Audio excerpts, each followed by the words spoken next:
ایک ہی کوشچن کیا تھا کہ کسی کی مغرب کی دوسری رکعت میں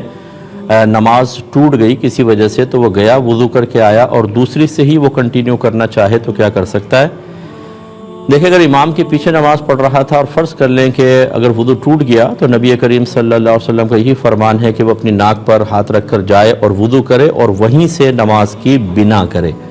بنا کا مطلب یہ ہے کہ جہاں پہ نماز چل رہی تھی اسی پہ بنیاد رکھے۔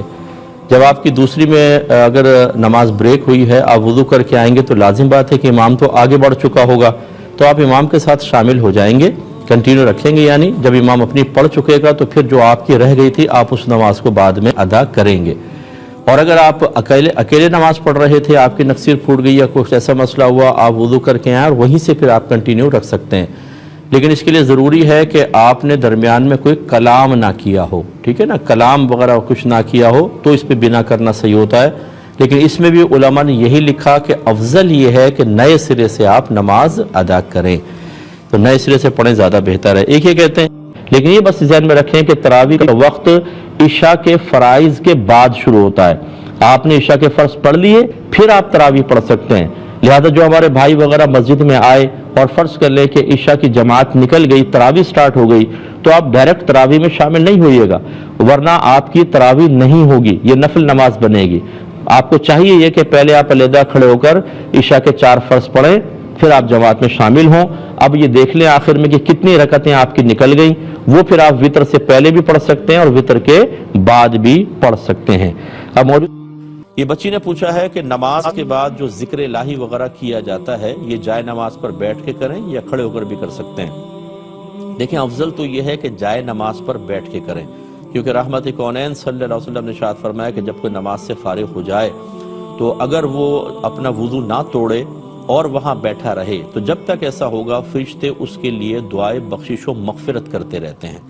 ہاں، اگر اس نے وضو توڑ دیا اپنا یا اٹھ کے چل پڑا ہے تو پھر وہ مغفرت کا سلسلہ موقوف ہو جائے گا، ٹھیک ہے نا۔ تو یہ ادھر بیٹھ کے وظیفہ پڑھنے میں یہ تو فائدہ ہے،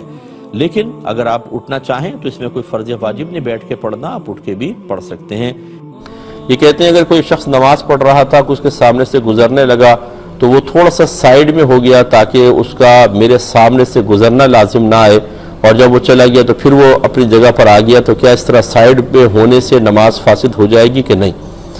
دیکھیں، یہ شریعت نے اس کی اجازت نہیں دی ہے، بلکہ اس کا حکم یہ ہے کہ آپ جب نماز پڑھ رہے ہیں کہ کوئی شخص گزرنے لگے تو سبحان اللہ زور سے کہیں تاکہ اس کو پتہ چل جائے کہ آپ نماز پڑھ رہے ہیں۔ یا یہ بھی کر سکتے ہیں کہ آپ ایک ہاتھ کم از کم جیسے نکلنے لگے ایک دم ایک ہاتھ آگے کر دے تو وہ رک جائے اور پھر آپ ہاتھ باندھ لیں وہ ہٹ جائے، تو یہ اس طرح کے طریقے اختیار کرنا چاہیے۔ لیکن یہ کہ سائیڈ میں ہو جانا پھر وہ نکل جائے پھر آپ آگے آ جائیں، اس طرح کے عمل کرنے کی حاجت نہیں ہے، کیونکہ متبادل شریعت نے اعمال بتائیں ان کو اختیار کرنا چاہیے۔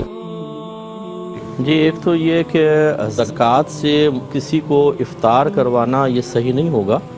ہاں، یوں ہو سکتا ہے کہ آپ افطار اس کے حوالے کر دیں، مالک بنا دیں تو بالکل ٹھیک ہے،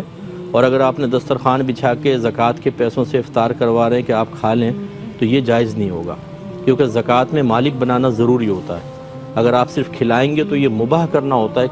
کھلانا مالک بنانا نہیں ہوتا۔ جیسے مہمان گھر میں آتا ہے تو وہ کھا تو سکتا ہے، اگر وہ سیب اٹھا کے جیب میں رکھ لے تو ہم کہیں گے کیا کر رہے ہو بھائی، تو اس کا مطلب مالک نہیں بناتے، مباح کرتے ہیں۔ زکوٰۃ میں مالک بنانا شرط ہے، تو مالک بنا دیں، افطار کے جو ڈبے ہوتے ہیں دے دیں، جتنے کا وہ ڈبہ پورا ہوگا اتنی زکوٰۃ ادا ہو جائے گی۔ ٹھیک۔